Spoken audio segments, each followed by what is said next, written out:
Hello, everyone, and welcome to this week's webinar. My name is Carl Balish, and I'm the Executive Director at Archery Canada, the national sport organization for the sports of archery across Canada. Today, we are presenting Para Archery in Canada. This webinar is one in a series of webinars offered by Archery Canada this fall. Our webinar today will be led by Ryan Van Berkel, Archery Canada's Para Archery Program Coordinator, along with Nancy Litke, Archery Canada's Classification Coordinator, and Duncan Crawford, the National Para Archery Head Coach. Just a little housekeeping before we get started. If you have any questions during the presentation, please type them into the Q&A box in your Zoom control panel. Where possible, we'll bring them up during the presentation and also have time for questions at the end. For the first time, this webinar is also being live streamed on our Facebook page. If you are watching live on Facebook, you can pose a question in the comments, and if possible, we'll try to address those during the webinar, or we'll respond to them in the coming days. A recorded version of this webinar will be available later this week, and French translation will be added to the recording, while today's presentation will be conducted in English.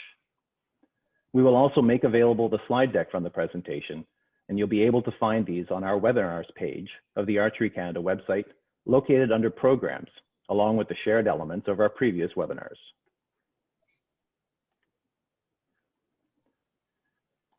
So now, without further ado, I'd like to turn over our time to Ryan Van Berkel and his team, and we'll get started on today's webinar. Thank you very much, Carl, and thanks to Archery Canada for the opportunity to deliver this webinar on Para Archery. Thank you to the panelists that are joining us today. We'll do a brief introduction in a moment, and thank you to everybody that's watching online on Facebook and through the registration. It's much appreciated. We definitely appreciate the opportunity to deliver some broad information on para sport, para archery, and more specifically to coaching and classification. With that, I will slide into our presentation here for the next 45 minutes.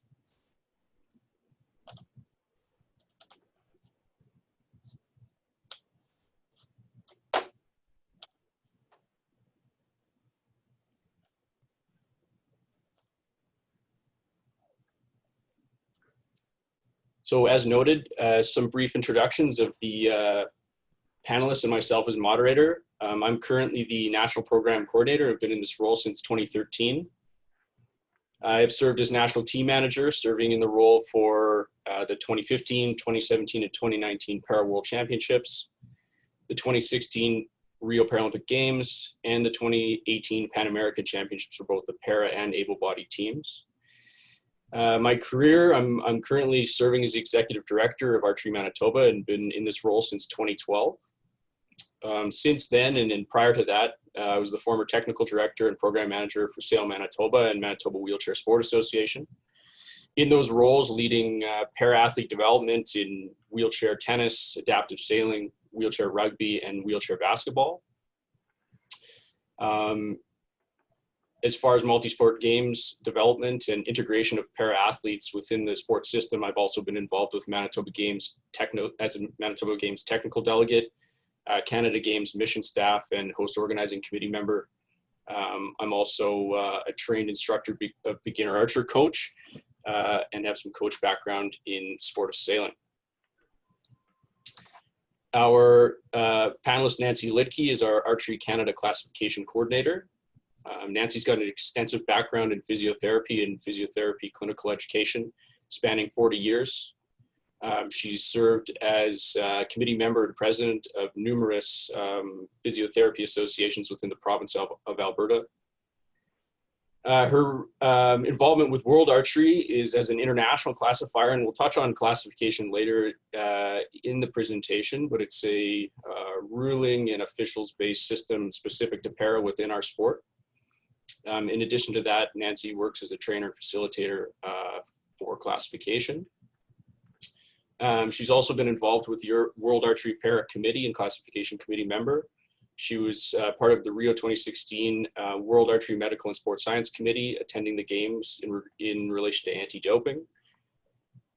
She has served in my role as a mentor and somebody that preceded me in as national team manager in 2013 and 2015 to the World Championships and Pan American Games in Toronto. And she's also a former national team athlete, competing herself at the 1979 Pan American Games. In addition to that, Nancy also has an extensive coaching background in archery as an NCCP trained competition development coach, which is is certified in the former NCCP level 3. In addition to Nancy, we're also going to have Carla Crawford joining us today, who's a national classifier. She's splitting a screen with Duncan Crawford, her husband and our national team coach. Nancy's going to introduce Carla later on in her presentation and offer some background in relation to her profession and involvement in sport. And our last panelist is Duncan Crawford, our national team coach for the Para program. Duncan has acted as a national team coach to other Canadian teams on the able side as well, serving as a coach to the World Youth Championships in 17 and 19, to the Pan American Championships in 18, and to the Para Worlds in 2019. He's also served as Canada Games head coach for PEI in 2015 and Para Worlds in 2019. For us in Manitoba in 2019. And he is an NCCP certified competition development coach, a coach developer, master coach developer, learning facilitator, and coach evaluator. He's from the province of Prince Edward Island, is the founder, president, and team head coach of the Prince Edward Island Archery Association. He's also an archery business owner at Cass Creek Archery Club. He's a member of the Canadian Wildlife Association as a board member, and spends a lot of time in the bow hunting community as a professional guide and outfitter, and is also a former athlete at the Canada Games level. So today's agenda is quite broad. We want to introduce community stakeholders and members to Para Archery, starting off with a brief history of para sport and para archery and how it relates to the Canadian program. Then we want to talk about perceived barriers, the benefits of inclusion and participation, and the simplicity of para program integration and event integration with your club or with your provincial association. Later on, Duncan's going to be speaking to the coaching aspect of para. He'll touch on areas such as learn to shoot, para-specific equipment, and the athlete pathway from entry level to high performance national teams. And then finally, Nancy's going to touch on classification along with Carla, talking about just a broad overview of classification, the rules, and also the process internationally and nationally. Finally, we'll end off with a Q&A. We're hoping the duration of the information that we deliver between agenda items 1 and 4 will be approximately 45 minutes, leaving some time for questions and answers after. So to start off, something that I used to do with my position at Manitoba Wheelchair Sport is just provide some awareness and some background to para sport and para archery's involvement in the international para sport community. The para archery was introduced in 1946 as a form of rehabilitation for injured service personnel. It later became a method of rehabilitation as a sport. From there, it grew into recreational sport and then competitive sport. It began in 1948 with the Stoke Mandeville Games that ran alongside the Olympic Games in London, England. From there, it has evolved into the modern day Paralympic Games as we know it. Since that time, the Paralympic movement has grown significantly around the world. Paralympic sport continues to advance and gain traction. For anybody that doesn't know, Canada has and still is considered a leader in the Paralympic movement. It is proud to be a part of it. An interesting piece of information for those that don't know, the Paralympic Games, often misconceived as a term related to paraplegia or a spinal cord injury, actually means to run parallel with the Olympic Games. It's a movement in games that run side by side.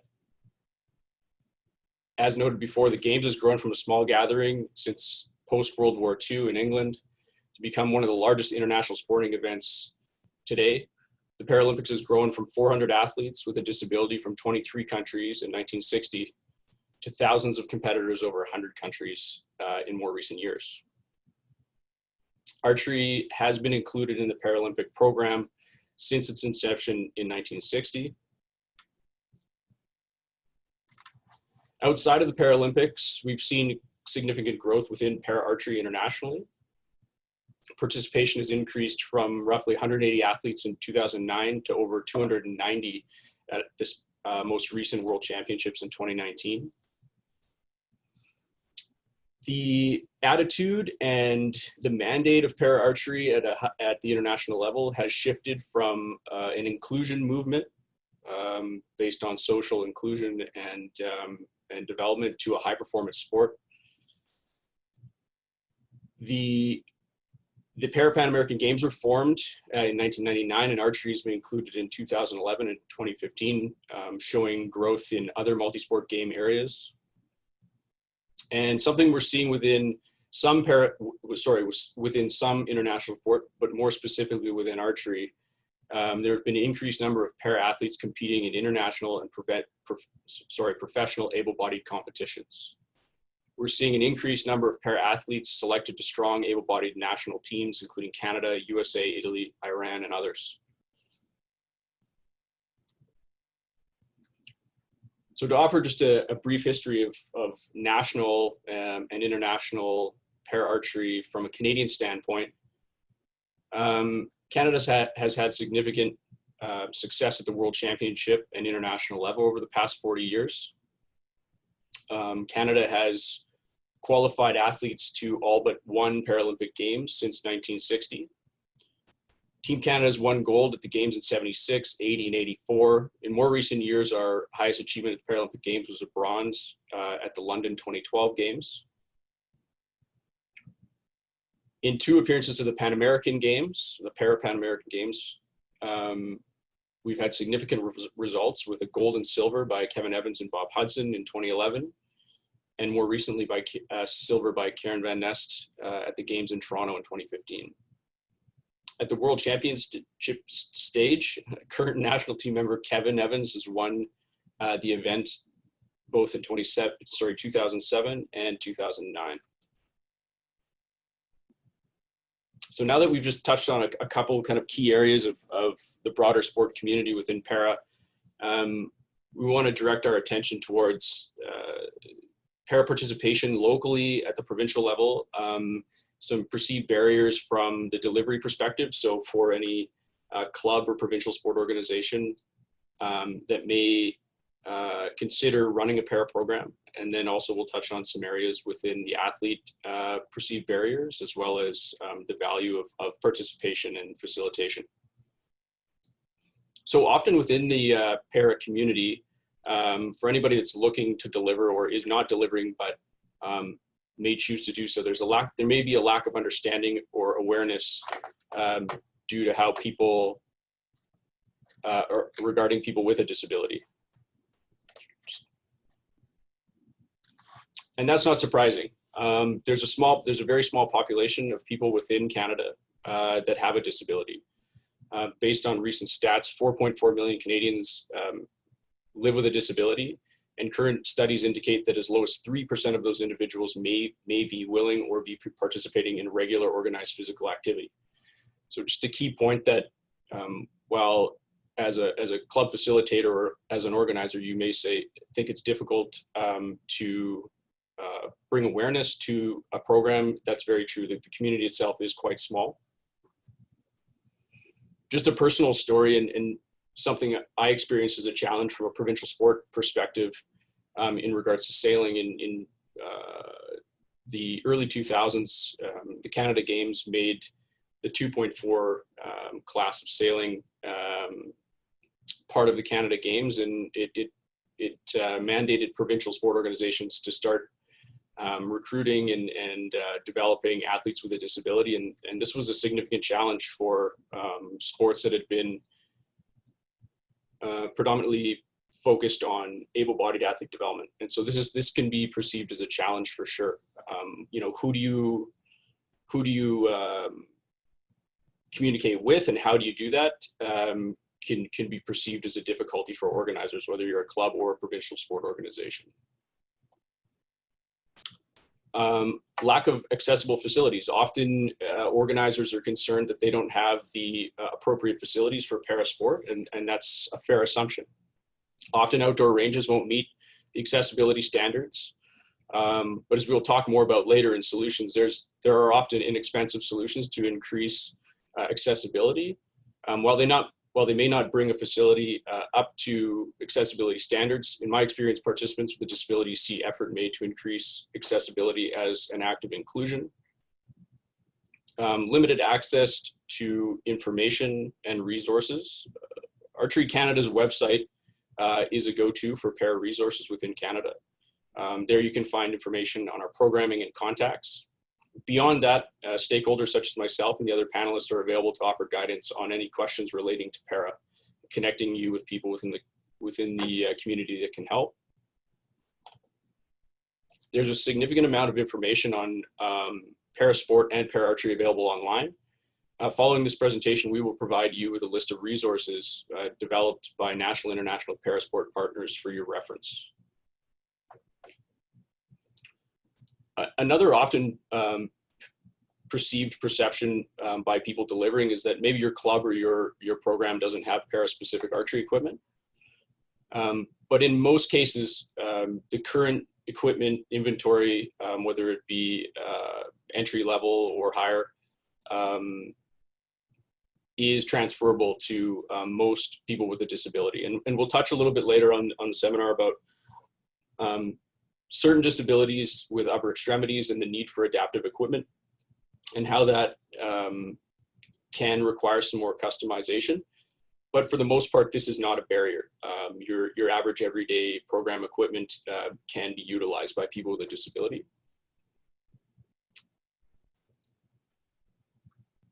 So another key part of program delivery is coaching and officiating. Same goes with the equipment. Oftentimes, there's a perception, and it is a reality within many other para sports, that there's an entirely different set of rules, or coaches require, or athletes require a unique set of fundamentals different from the able-bodied sport of which they derive, which they're derived from, or their name is from. For example, wheelchair basketball has a completely different set of rules while requiring a participant to be proficient in wheelchair movement. Wheelchair rugby, also known as murder ball, is a completely unique sport to para, not resembling any part of able-bodied rugby. Okay, again, apologies for the delay and the technical errors. This is new to all of us. Normally these are delivered in person. So we'll forge ahead here. Just coming back to a lack of para-specific coach and officials training. So as noted about equipment, we're fortunate within the sport of archery, and Duncan's going to talk about it a little bit more within his piece, but we have the ability within archery to transfer a lot of skills and training that coaches and officials already have in order to deliver specifically on the entry-level recreational aspect of archery. Obviously, as we move farther down the pathway into higher levels of development, that becomes a little more specific. But from an organizer standpoint, being able to deliver on programming with the current training that we have is already there, but often a perceived barrier for organizers. Moving into perceived barriers for the participant themselves or potential participant. Awareness. So speaking on the other side of the coin, often it's, as sport bodies and clubs, we don't do a great job at getting out the fact that we have a para-inclusive program or a para-specific program. As noted before, that the population of people within Canada is quite small. The group of active participants and potential participants is even smaller. Depending on whether the potential participant is a young person born with a disability or an older person living with a disability by way of injury or illness, they may view sport opportunities differently. So that's something we need to keep in mind when delivering any type of awareness or promotion around programming and events. From my experience, I've found that, you know, there are a lot of parents of youth that are born with a disability looking for opportunities for their children to participate in multi-sport, just as able-bodied kids are. And you know, from an organizing standpoint, we often don't do a good enough job letting people within our community know that you can participate in different para sports, including archery. On the other side, you know, older people with disabilities are often living that way due to an injury or illness, and maybe less enthusiastic to re-engage in sports. So that's something we need to keep in mind. Older athletes tend to have suffered a traumatic injury and have had a long road back to everyday life, and may see sport as a challenge not worth the attempt. But from my general experience, it can be a little bit more difficult to attract those participants than youth. Youth with a disability often don't perceive their physical disability as a disability because they've been born that way. It's a different mindset than people that are ultimately living with a disability due to an injury or illness. Confidence, you know, touching on the last point around awareness and you know, trying to bring awareness to the different types, the different groups within the disability community, different levels of confidence. And as noted above, you know, someone living with a disability due to an accident or illness may have less confidence in participating in recreational activities, you know, due to overcoming physical and social pressures or you know, perceived barriers. So something to keep in mind as a club or a program. Opportunity, you know, relating to confidence in the point above, across a wide variety of para sports available, some can be far more physically demanding than others. I don't want to indicate that archery is less of a sport by, you know, physical means, you know, that it doesn't take strength and coordination, but I think, you know, something people may not be aware of is how accessible archery can be, you know, to people with a disability, depending on what that is, and it's lesser physical demands. And then the financial barrier that some of us probably don't take into consideration is, based on Government Canada stats, people living with a disability are disproportionately lower income earners. Many may perceive sport and recreation as a luxury that they can't afford. They may not be aware that archery is relatively inexpensive sport to participate in at the recreational or entry level. So that's something that we should be promoting when we're offering para-specific or para-inclusive programs, just like our able-bodied programming, Learn to Shoot, and recreational event participation is usually not as expensive as other sports. And lastly, just a perceived barrier for a lot of people, specifically with a disability, is dependency. From my experience with other para sports, there's varying levels of support needed to undertake the activity, whether it be recreational or competitive. And specific to archery, you know, participants may think that they require the same amount of support across all sports, but within our sport, we're quite fortunate that, you know, oftentimes the only aid required is a fellow archer retrieving arrows after each end. And that's even more specific to, you know, outdoor ranges that may have longer distances and less accessible floors or terrain between the line and the target itself. So, you know, those are the, you know, key perceived barriers for the participant themselves. So just for people to take into consideration, things that, you know, the average person that is able-bodied may not be thinking about when they're looking to participate in a new sport or program. Switching to the, you know, to the positive side of a lot of those, you know, key perceived barriers is benefits of inclusion and participation, not only for the people that are participating in the sport, but also the club and the potential organization that's providing the programming. Number one and key, obviously, is health. Just like able-bodied sport, there's significant benefits, both mental and physical, to recreational and competitive sport. You know, all the key areas. It can help people with chronic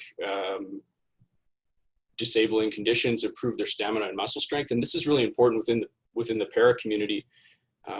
From my experience, working with people that get involved in para sport often find themselves more able than they were prior to their engagement in sport. So not only is it a form of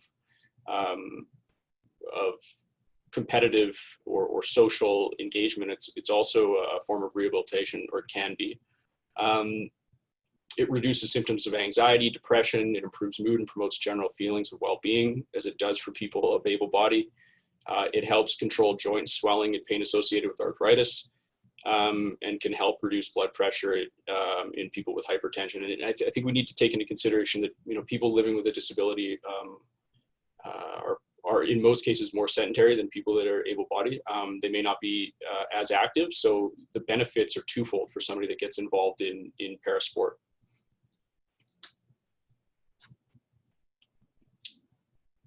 So awareness, I know we've already touched on this as a potential barrier, both from the program delivery side and the program participant side, but touching on the benefits of awareness of a para-inclusive program or a para-specific program is growing awareness within your own community of your club and of the sport.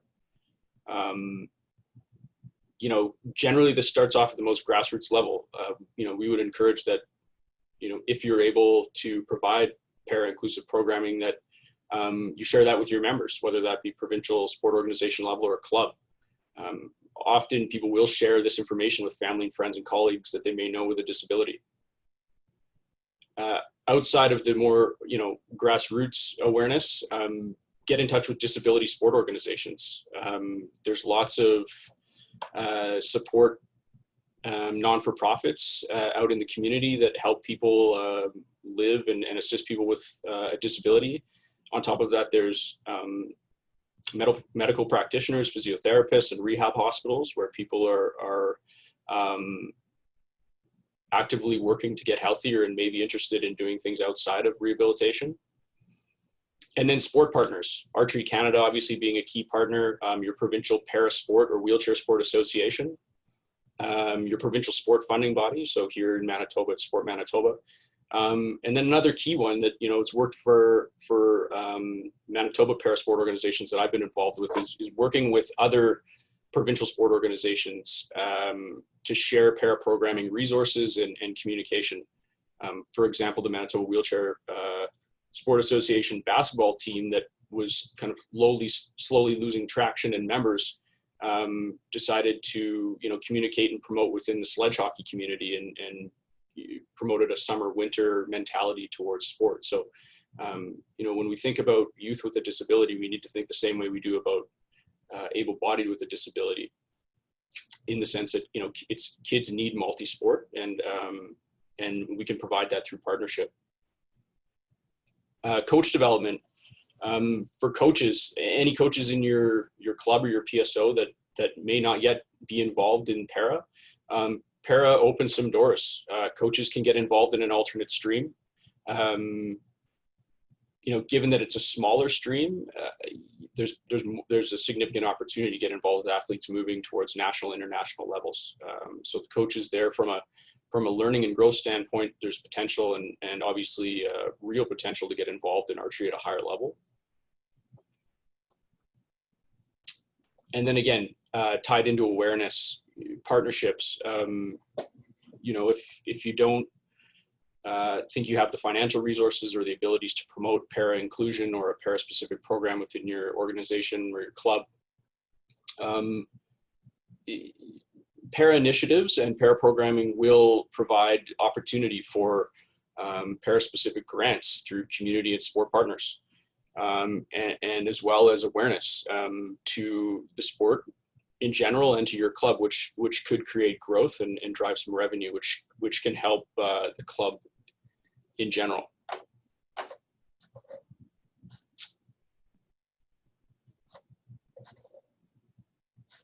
Okay, so moving into the last slide of para participation. Integration. So just some key points about integrating programs and events as part of your club or PSO activities.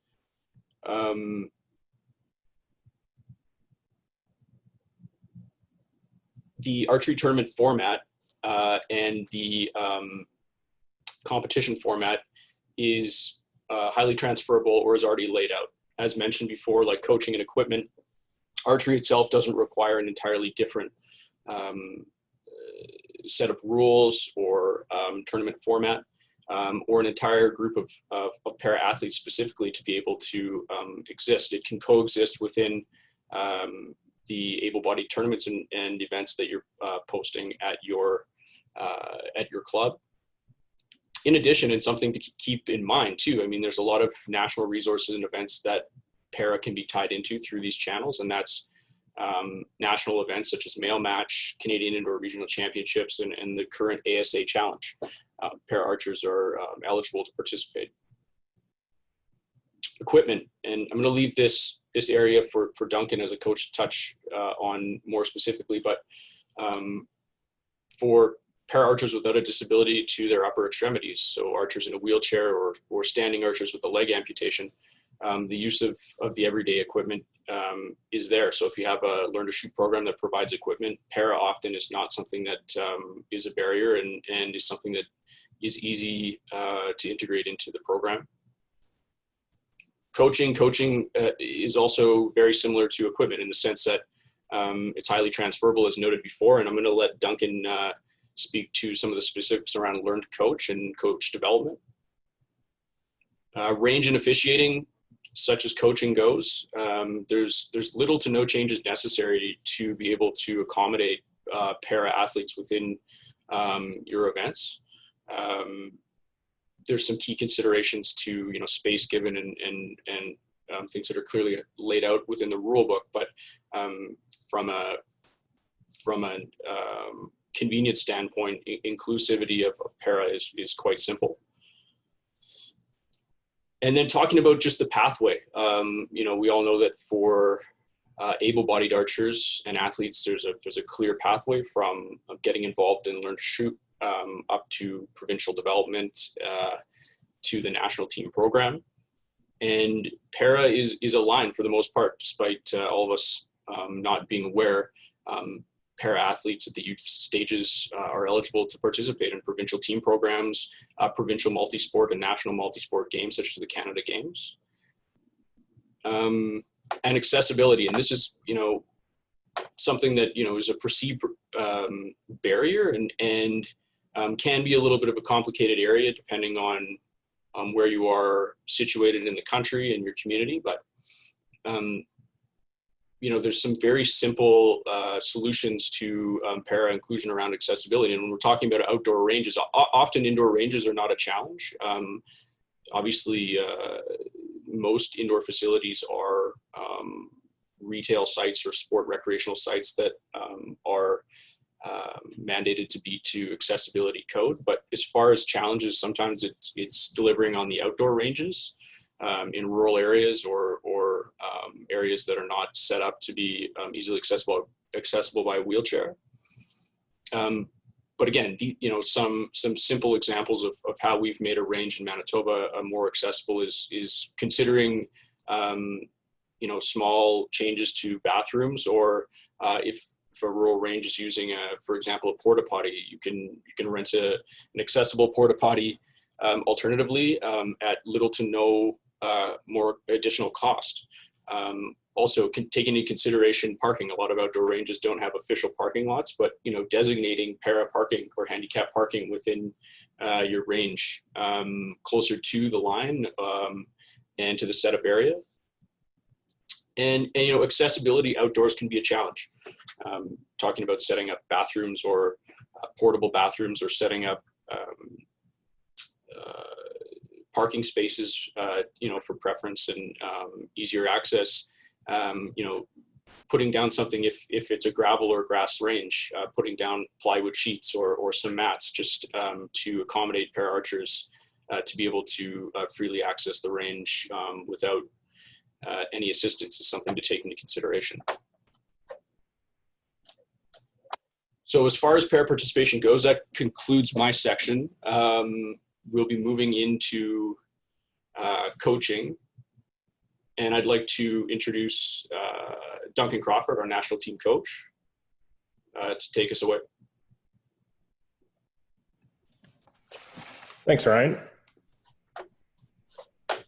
Yeah, so on the coaching front, again, I think, a common theme around what Ryan's been saying is that, there's not a ton of really specific coaching skill sets around para athletes. One of the things that I do is treat everybody as I would an able-bodied athlete, and that's resonated well. And para athletes, as Ryan alluded to earlier, they don't often recognize their disability. They've been with it so long or born with it. So you just approach it from the same coaching mindset. Officially, if you wanted to have a good sense of coaching athletes with disabilities, there is a coaching module via the NCCP called Coaching Athletes with a Disability. You can register for it in the locker if you're already a registered coach in Canada. And that's a good multi-sport module that you can take specific to coaching athletes with a disability. Additional care. I think the first couple times I had the opportunity to work with athletes with a disability, I was probably a little bit nervous. And to give you a little bit of my context, where I grew up and trained and competed as an archer in Nova Scotia, we actually had a couple of wheelchair archers in our club and in our provincial organization on the provincial team.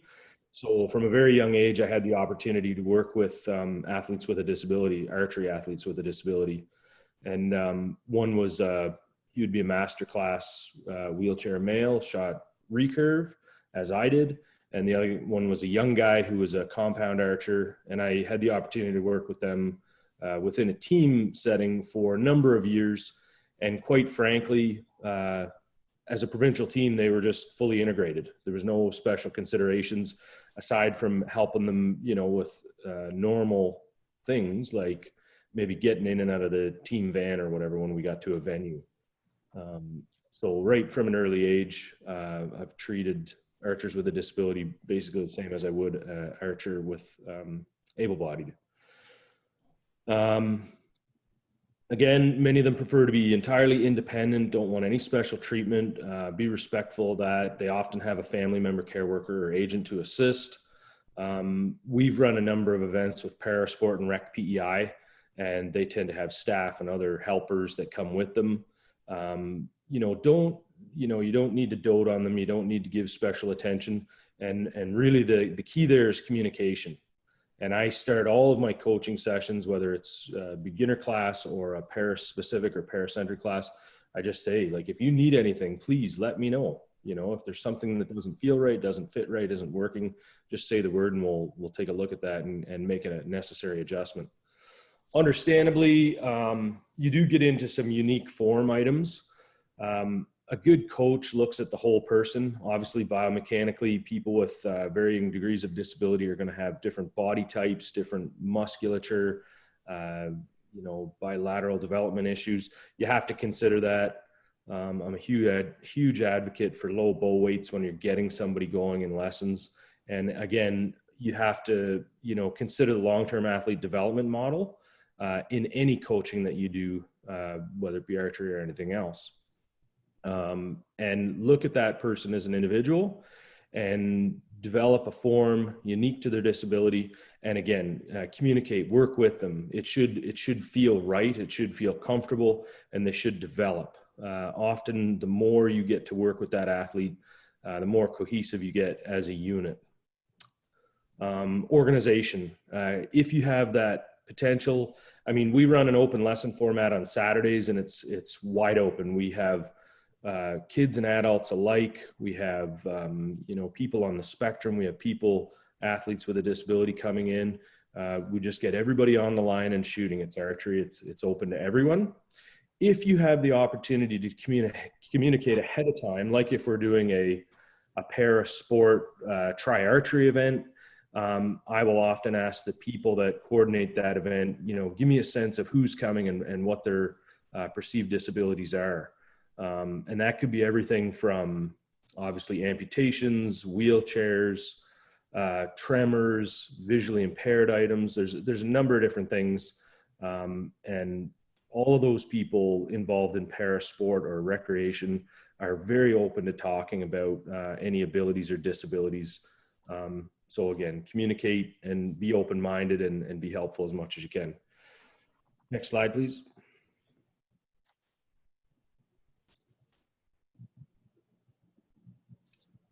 Coaching as it comes to equipment.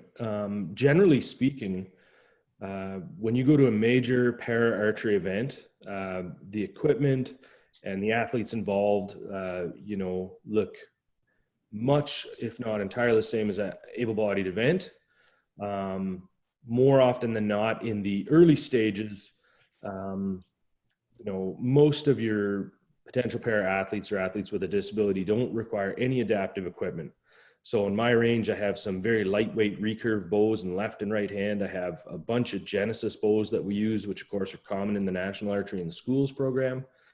And it's a rare thing that I have to make any, specific adaptations in a beginner class, just getting people to shoot. And we see quite a range of disabilities, and I had a young fella down the road show up that only had one functional arm, and his grandfather got right in there and was essentially either holding the bow or drawing the string for him. We tried it both ways and worked with him, and he had a real positive experience. And that's a young athlete that he's won international medals in para swimming and different things like that.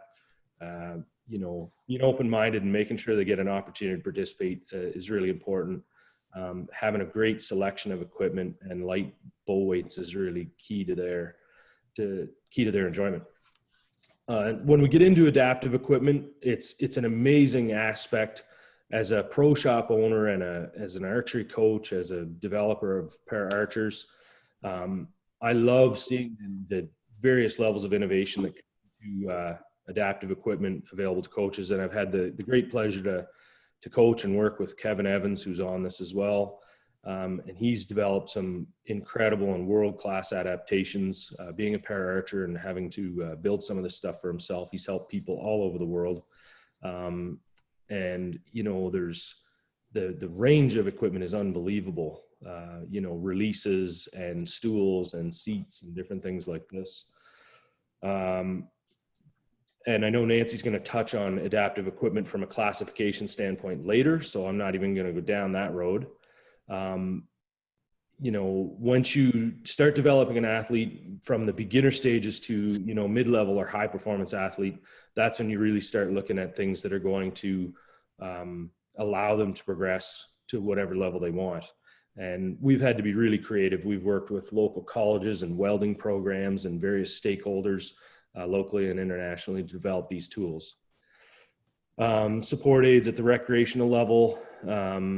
Standing archers with an amputation of cerebral palsy may use a stool, and you can see in that bottom picture, we do a thing with a lot of our class or school archery programs where we actually invite people to try shooting from a chair so that they get a perspective of what it would be like to shoot from a wheelchair. And again, if you're going to use a stool in national or international competition, that has to be included in your classification process. Again, Nancy's area later on. Some of those stools, they're like, drum stools or Walmart specials all the way up to very archery specific developed equipment. Advance that slide for me, please.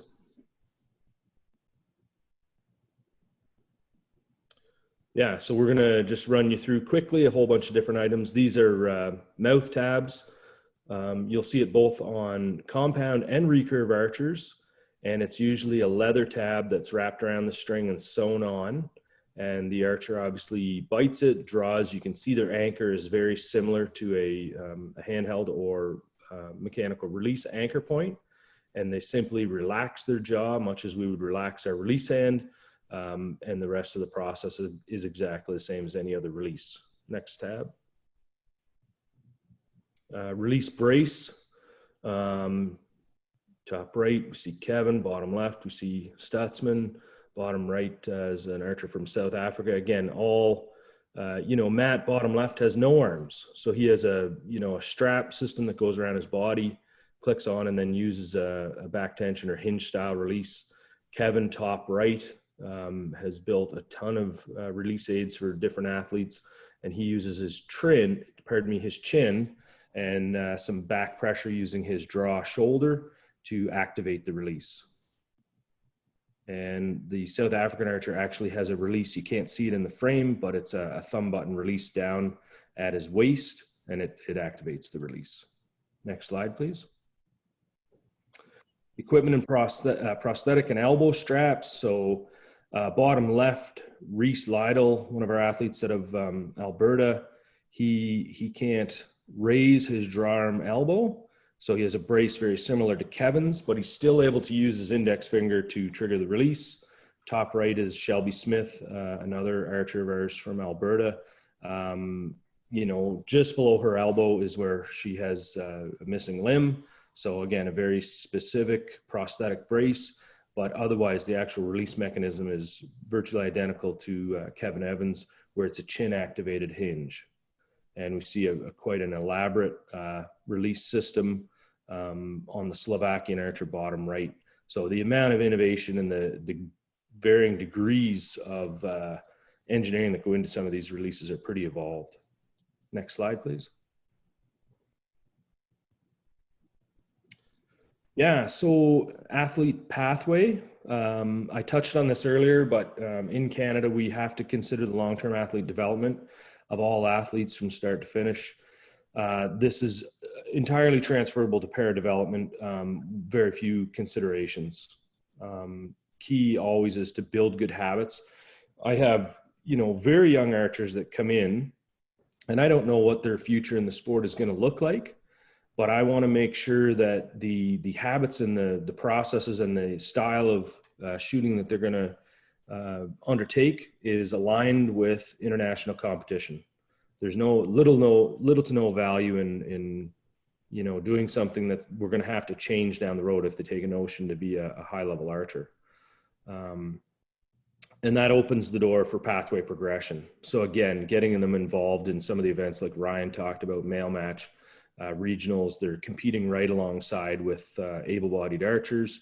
And some of those events may be the only opportunity they have to compete against another para archer. We're in a very small region of Canada, so we may only have one or two para archers at any given time. Important of independence, similar to the able-bodied side, focusing on being independent will benefit the athlete as they progress to high performance. So again, I mentioned that earlier, don't feel the need to do everything for them. You know, if they're able and willing, let them get their own arrows. If they need a hand, they'll ask, they'll tell you, they'll direct you. But otherwise, archery is an individual sport. Let them be individuals. And it'll help them gain confidence and build good habits. Multi-sport games and provincial teams. Para archers can participate in provincial team programming, youth multi-sport games, provincial games, Canada Winter Games. We've seen, you know, para athletes win those spots. Karen Van Nest, one of our top senior female athletes. She's often made and Kevin as well, have often made and ranked in the top on the able-bodied side and been part of our national traveling able-bodied teams as well as para. Classification. As soon as an archer takes a notion that they're going to start participating in registered tournaments, they have to be classified nationally. So this is once they've bought their own equipment and we figured out what division they're going to be in. All these resources are available online, of course. At that point, you're going to reach out to Nancy or Carla and set up, I mean, we're in COVID times right now. It's going to be some form of an online classification assessment. But that progression allows you to be identified by the national program. And next here, we're going to get Nancy talking about that. Next slide. Yeah, so that concludes my section. Thanks very much. You know, we're always available and you're certainly welcome to reach out if you have any para coaching specific questions. And I was looking at the participant list, you know, shout out. It's great to see we have a coach that I've gotten to know at a lot of international para events, e.g. from down New Hampshire way. and some coaches from Nova Scotia and Ontario, and Kevin and Mike from Manitoba. So thank you all for tuning in, and I'll turn it over now to Nancy Litke. Thank you.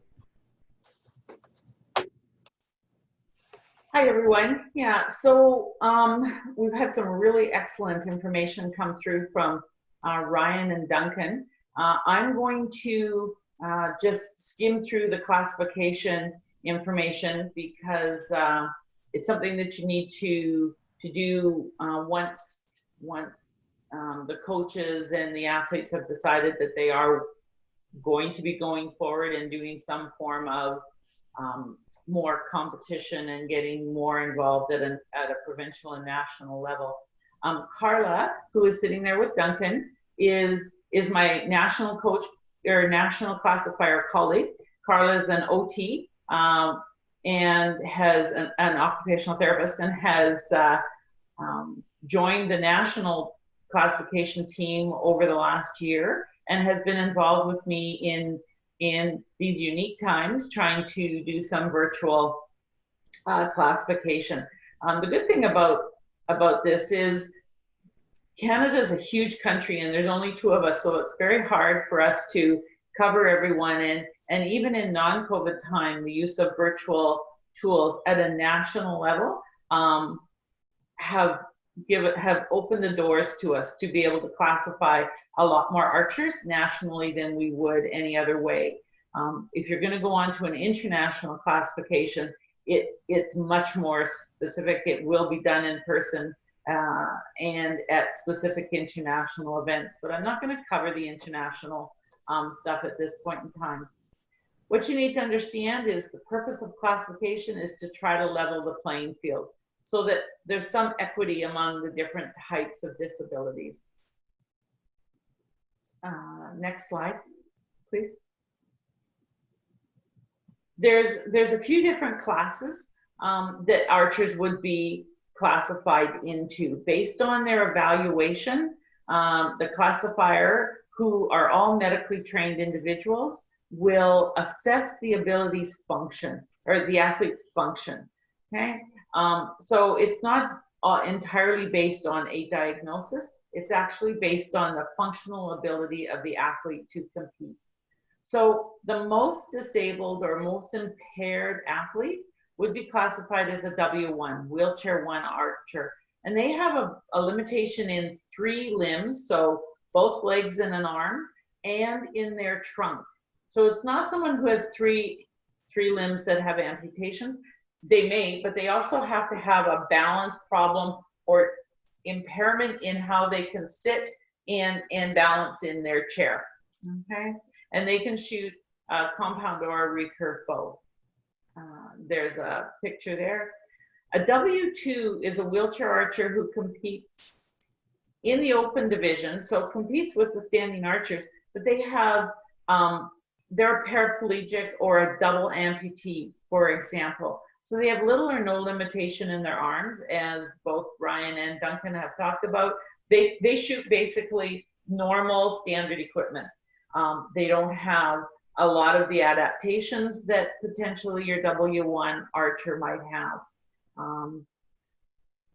So they are wheelchair bound archers. Okay, next slide.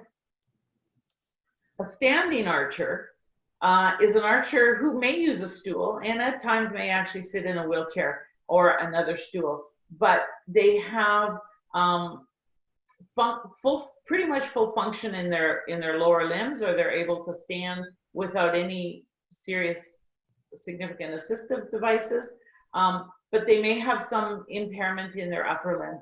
Kevin Evans was an example when you saw him shooting, and Reese and Shelby, the pictures you saw there, they have upper extremity dysfunction, but they stand and can shoot. So they may have adaptive equipment to help them shoot, or like Karen, who you see the picture of here, she's a below knee amputee, but her upper extremities are fine. So there's a variety of different athletes that can go into the standing classification. Next slide. And then we also have non-eligible, and there is a classification for visually impaired. I am not going to go into that in any great extent. It's a classification on its own rights. But be aware that at international levels, we have completely blind or nearly blind athletes competing with tactile sights, and it's a fascinating area of para archery. Next slide. Keep going.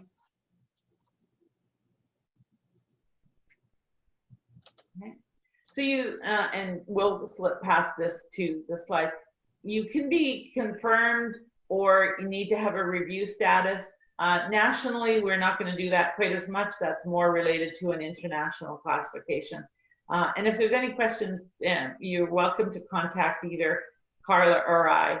When we go into classification, this is my international colleague, Chiara from Italy. Keep going. There's a request that has to be made,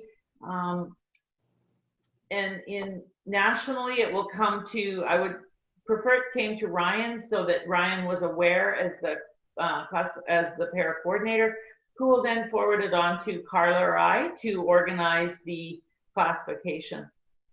Next slide. Once it's been determined that the individual is eligible, so they have a diagnosis that's eligible for para archery. Not everything is eligible. If just chronic pain, although it's a very real issue, is not a diagnosis that's eligible for classification. And there's other impairments. Someone who has a very short leg, that by itself is not eligible automatically to be classified. So we need to have a look at the rule book to determine what that is. But a request would be made, continue, and then a classification evaluation would be, these are just some forms, and I was going to go through them, but we're running a little short on time. We need a medical form from a physician. That's the medical intake form that identifies the diagnosis, identifies the functional impairment, and then a determination is made that that is an eligible diagnosis or an eligible impairment. And then Carla and or I will take on the role of doing the evaluation. Okay, keep going. Okay. When we do the evaluation, we're looking at muscle power. So it's not muscle strength. It doesn't matter if you can lift 150 pounds or 10 pounds necessarily. Because you worked out or not. It has to do with the power or the ability of your muscle to generate the power. And that's what Carla and I would evaluate. That's why they're medical teams that do the evaluation. Maybe something really restricted to a limited range of motion. Reese, for example, is physically unable to get his shoulder up due to his diagnosis, or it may be related to too much tone or spasticity for someone with cerebral palsy, multiple sclerosis, or even an incomplete spinal cord lesion. And then we would look at some balance testing to determine if you need a stool or wheelchair for safety and balance. And we would do some field testing, meaning we would watch you on the field, whether by video or in person, to make sure that what we've tested matches with what you can do. Next slide. And then we tabulate points, we make a determination and give you a class and a status and identify what appropriate assistive devices are required. Keep going.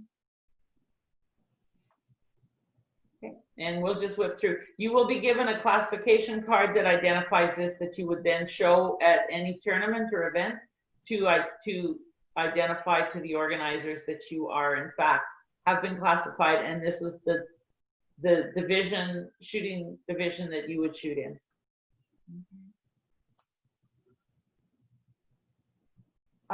Assistive devices, we'll go through these quite quickly, but an assistive device is something that is used to match the level of impairment and is not just something that can be used to enhance performance. So say you think you can stand pretty well, right? But you really don't have any issues with that, but you think, oh man, if I sat on a stool or a chair, it's going to make me shoot better. You don't get a stool or a chair to allow you to shoot better. You get a stool or a chair to allow you to shoot in a safe way. So it's something that needs to be approved. Keep going. There's a variety of different wheelchairs. It has to have 3 or 4 wheels, so a golf cart or a scooter don't count. You can have anti-tippers on the back so that you're not going to fall over backwards, but it can't have 6 wheels giving it extra stability. And it has to fit in a certain space, and that's so that other people on the shooting line have their fair share of space. Okay, keep going. And you can't use the wheelchair, so you can't rest your arm on the arm of the wheelchair, for example, to support your bow arm. All right. Next slide. It has to only be a certain height, so it can't come way up above the back of your neck to give you a whole bunch of extra support. And those are measured. We'll keep going. Keep going. So there, you can have things that help you push, but it can't give you a whole bunch of extra support. Keep going. You can have a wheelchair that comes around a little bit to give you some extra support, but those are additions that have to be authorized by the classifier. Let's just go past the wheelchairs here a little bit. Okay, some archers need a strap to help hold them in the wheelchair. And again, that's a specific set of criteria that determines what that strap is and how much it can be used. A W1 athlete with much more impairment can use a variety of different straps so that they're not falling out of their wheelchair. A wheelchair-bound athlete, if they have a higher level spinal cord lesion, for example, have something so that they can safely hold the bow when they're at full draw and not fall out of their wheelchair forward, backwards, or sideways. Keep going. And sometimes people have leg straps, so they have a very flaccid leg. Their legs are strapped together so that they're not falling out, or they have a lot of increased tone. The legs are strapped a little bit so that they're not kicking out at the wrong time. There's various safety devices that can go on the wheelchair to stop it from rolling at any specific time. Keep going. And then we have the stools. And as Duncan said, stools can come in a variety of different shapes and sizes. What's important is in competition, the stool cannot have a back. It's a stool, it's not a chair. I know Duncan and some people use the chairs to help introduce the archer, but in competition, it has to be a stool. All right, so no backrest, and it has to fit within a certain space as well, just for the shooting line. Keep going. Duncan showed you a variety of different release aids, so I'm really not going to go through this because there's just as much as the mind can come up with something to assist it, so long as the release aid doesn't, it's not a powered release aid or something like that. It's something that simply helps the archer hold a legal release or release the bow in a legal way. Sometimes the archers' arms are bandaged to the bow if the problem is with their hand. So you can see this archer's hand is wrapped to the bow with a tensor because they can't safely hold it. Keep going. There can be bow arm aids. So an amputee, you saw Shelby had a bow arm aid because she was missing part of her hand, or sorry, that was a release aid. But if you were missing the other hand, you can attach it to the bow through a prosthetic or a gutter, but these would need to be approved. Keep going.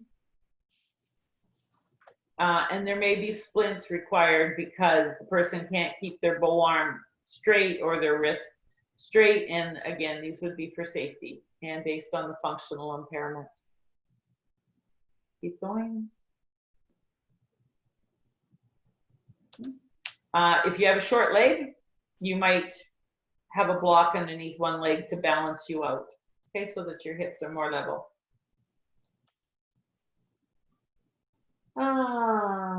And some people need somebody to help them actually load the bow. They don't help them shoot, but they may help them load the arrow onto the bow.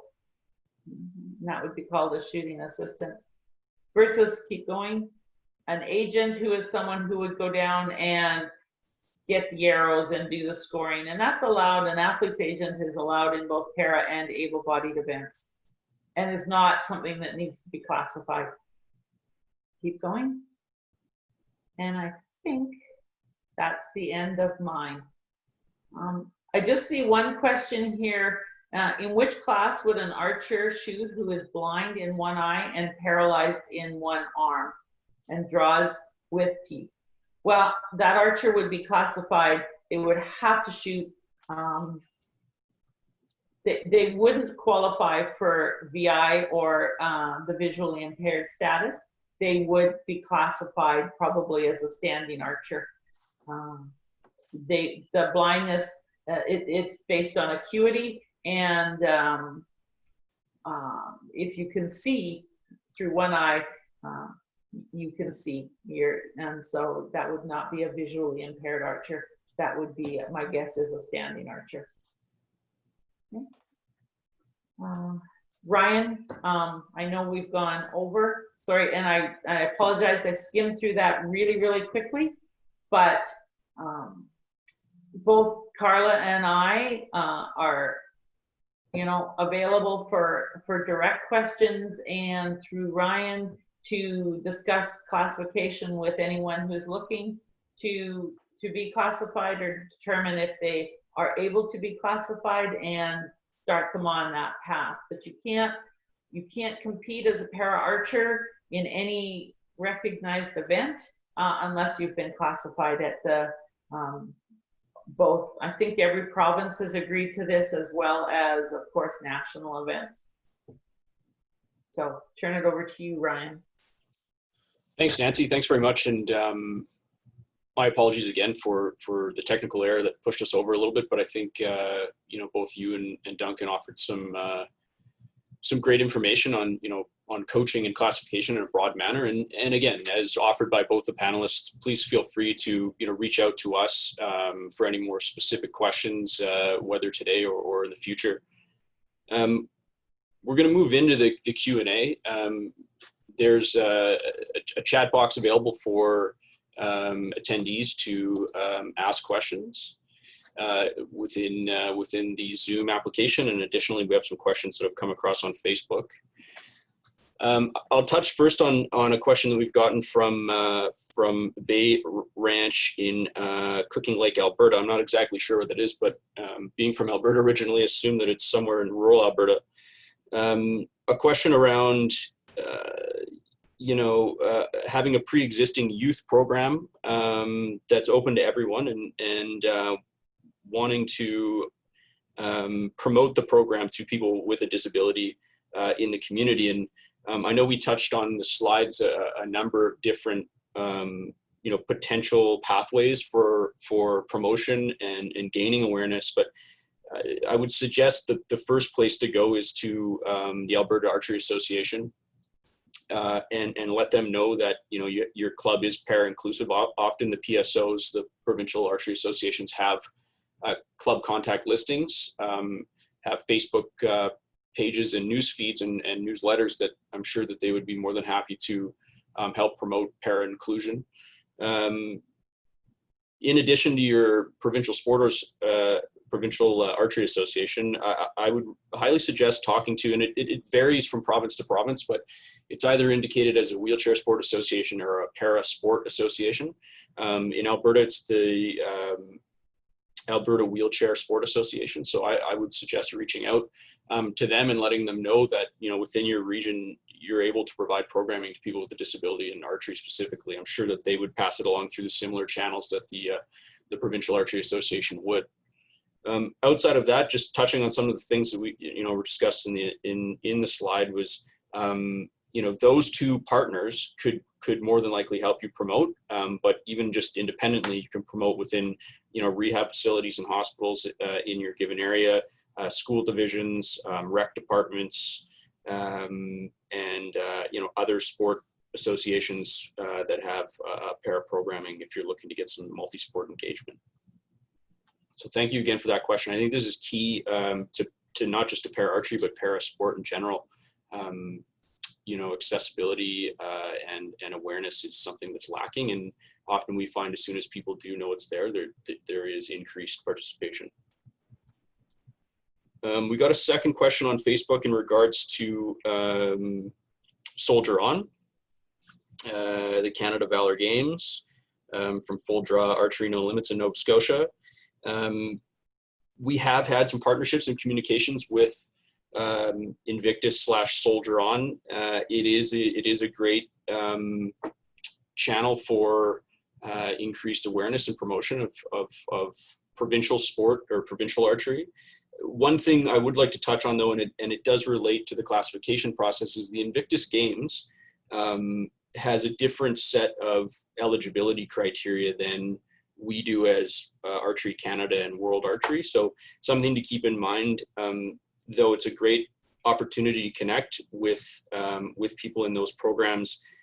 Oftentimes they have people that are participating with no physical disability or minimal physical disability that may not be classifiable for national and international tournament participation. So something just to keep in mind.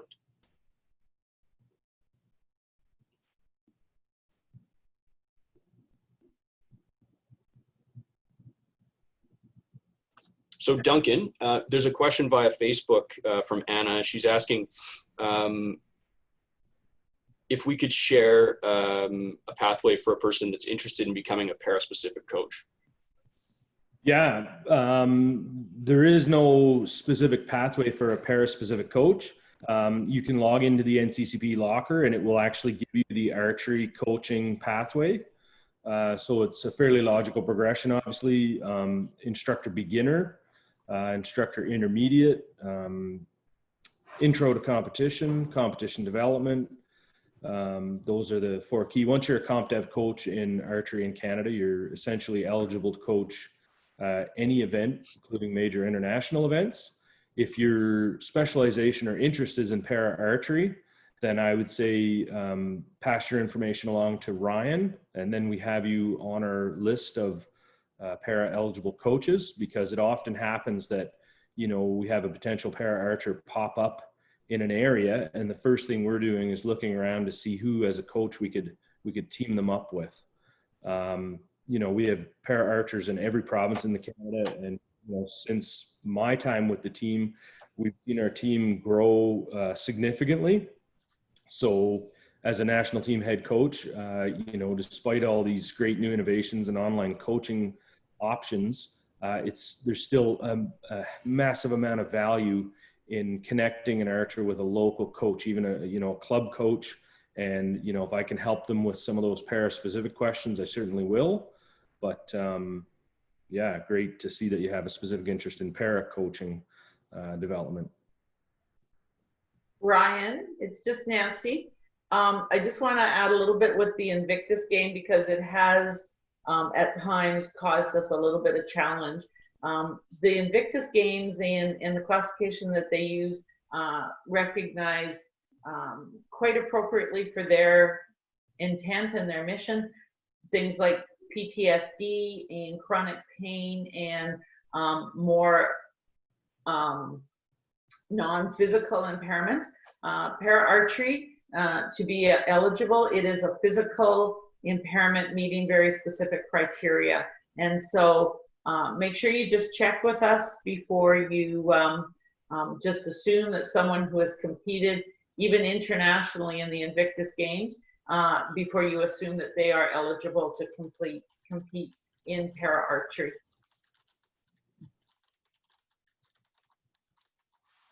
Thanks very much, Nancy. Thanks for clarifying that. We just had one more question come in, and my apologies, through the Facebook app that is in French, and just offering, just seeing if we can get a translation. Unfortunately, I do not have a translation on my end.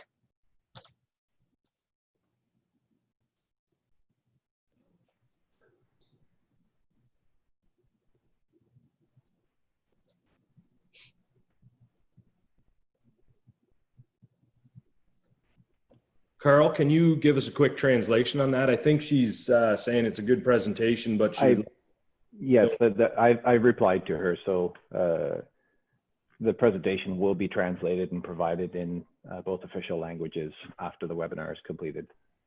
Perfect, thank you. Okay, well, thank you, Carl, and thank you for everybody that had questions and comments and support. Not seeing any more questions through the Q&A forum on the Zoom or in the Facebook. That concludes our presentation or webinar on para sport and para archery in Canada. Thank you again to our panelists. Thank you again to Archery Canada for the opportunity, and thank you to all that took the time today to join and learn a little bit more about para archery. Thank you. Thank you. Thank you, everyone. Have a great afternoon.